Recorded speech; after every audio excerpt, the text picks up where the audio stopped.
Hey guys, welcome back to the channel. So the New World Brimstone Sands update dropped recently, and it took me a couple days to get through it all. I've done just about everything now other than catching the extra tasty fish or doing the new expedition because, right, I tend to be mostly a PvP player in the game, so I don't really have like an established PvE group. We just want to talk a little bit about the update. First off, we'll just get it out there. I think it's great. They did a great job with the update. Now, I already said in another video that's still for the people that really just want that traditional, like, big group end-game raiding thing. It's probably not going to be their game still. But if you just like exploring and gathering, harvesting, cool enemy designs, cool quests, cool zones, just all that kind of basic RPG and MMO stuff. And if you like PvP, I still think it's a really great option for people to check out. I caught myself at multiple times straight up being like, shout out to the devs for this, right? So there were some changes in the update making a lot of the like mob AI sound like it was going to be really nerfed, right? I was a little bit concerned that they were making New World an incredibly easy game also to try to get, a little bit of that, big mainstream appeal. And I think maybe what they were doing was taking out some of that more aggressive, annoying stuff on mobs that are all over the place that like new players are going to run into and stuff, because Brimstone Sands, let me tell you, it's full of stuff that'll F you up, right? When you buy the acid pools, you don't expect it at first, and those weird little things pop up with their 10 little long arms, and they reach out, they pull you into the friggin' acid, you immediately die to the acid, and you're like, what was that, right? And it's this nice little moment of like, all right, devs, props, you got me, I didn't expect that. It's been a while since I died trying to gather a node in PvE, right? I thought that was a really great that they did that. Just they've done a lot of interesting stuff. There's archers from hell all over. I will tell you, more than once while I was going through Brimstone Sands, I was like, this is giving me a little bit of Elden Ring vibes.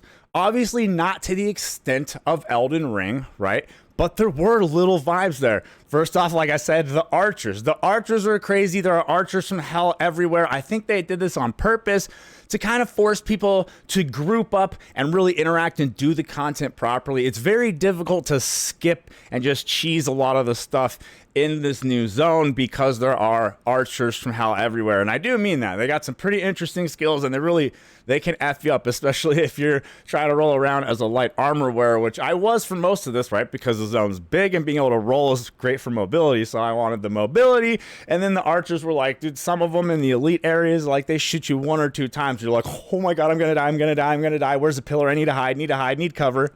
Another little thing they did, they gave me these little Elden Ring vibes, which for one of my like all-time favorite games, right? So this is like a very high praise for me, is they did some interesting stuff with map design. Brimstone Sands is full of secrets, right? And things that you can miss. You go looking for this glyph, trying to unlock the glyphs for your book, right? Your journal, trying to fill out all those glyphs.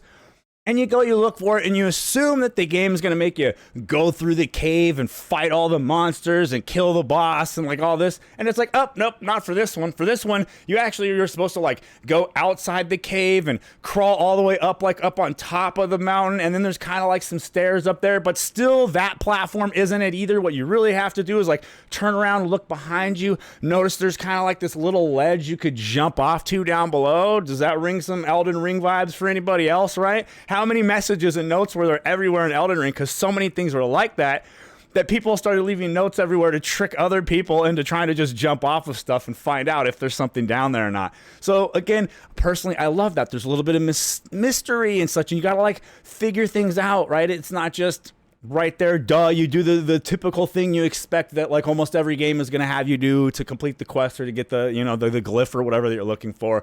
Again, super cool. Anything that reminds me of Elden Ring, that's massive praise, a great world design in my opinion. Visuals of the zone are really great. I love some of the stuff that they did with being able to climb super, super high up onto things and just kind of look out around everything down below. Just, you know, being able to see all the way out around you into this, like, this is the massive new map that they made, and you're looking down at, like, the people below you that are, like, ant size and lob a fireball down at them. All that kind of fun stuff is really cool, right? The quest only takes you, like, part of the way up, and you can keep going, like, 3 times higher just for the fun of it if you want. Maybe find a couple more, like, you know, little things to open along the way, but you didn't need to go up there. It's just cool that they included the ability for you to climb all the way up there to the very top and just look around. I loved that as well. Just little small details like that for the world building are fantastic. All right, and of course the great sword is here, and let me say, the visuals on most of the great swords, they still don't do it for me. I really want just a nice classic looking claymore or something, a very just standard real looking great sword. That's what I would like. Maybe even like again, kind of like an Elden Ring or a nod, but like the, what is it, like the Nagakiba, right? Like one of the katanas that's like extra long and big. That would be cool. Also, I just want a few options that are a little bit more realistic looking, and they're not so like thick and heavy looking that they look like, you know, you need to be the Hulk to swing it when my character is not a superhuman. He's a normal settler, right? Just a normal human settler, and he's not even buff. He's not even jacked. He's like half the size I am. So it's just, right, it's a little bit for me, but the skills, the fun of the use, oh, it's so great. I've been running like Ice Gauntlet Blunderbuss most of the time. I went in there and I did like light with Hatchet and the Great Sword. We went in, we did some OPRs. I immediately had like one of my best games ever. It was just a ton of fun. The movement and mobility on the weapon is great. The reach on it is great. The tracking on it is great. I almost wonder if adding the greatsword at the same time as the new light armor nerf was maybe a little bit too much for some people, because a lot of people are just getting murked out here. They are dying now, right? They're not getting away at all. You come in and just clap them with that freaking greatsword. It's been a ton of fun. Honestly, one of the hardest parts about New World, if this sounds good to you, then consider New World. If it sounds awful, then maybe don't. One of the hardest parts about this game for me is picking which build do I want to pursue, trying to get like the best pieces of gear for me that I want, and like get those up to 625, right? Because so many of the builds are cool, fun, and effective. Everything feels like it works if you play it properly. Honestly, again, a big like tip of the hat to the devs on the balance changes, right? It's no game's ever going to be perfect, but I feel like they have been making moves and moves and moves towards things trying to get balanced. And I've watched like some other, you know, like streamers and such that do New World, and they're like huge PvPers, right? And I've heard most of them even complimenting the nerf, right? Because everyone kind of knew like the light armor was a bit out of hand, and now it kind of feels like maybe it's in a good place, but maybe like with the great sword in there also, it's maybe a little bit much. Like the tracking and reach on it is crazy. So a lot of people are just getting clapped, especially on stuff like crosscut, right? They're like rolling those first 2 hits, but it's like, you might need to save it or position differently in order to stop the skill, like, and stop getting hit, because the hit you don't want to get hit by is the third one. And if you waste your dodge rolls on like the first 2, the tracking and reach is great enough that I've basically seen it like roll catch, right? Another Elden Ring term, but it's basically roll catch people with the third attack, and just boom, half their health bar is gone. If they were around half health, they're pretty much dead. Great sword, a lot of fun. We'll have to see if some balance tweaks come for it or not. I'm a little concerned, right? I spent some money on like a fairly nice great sword, and like right afterwards, like I probably should have done that.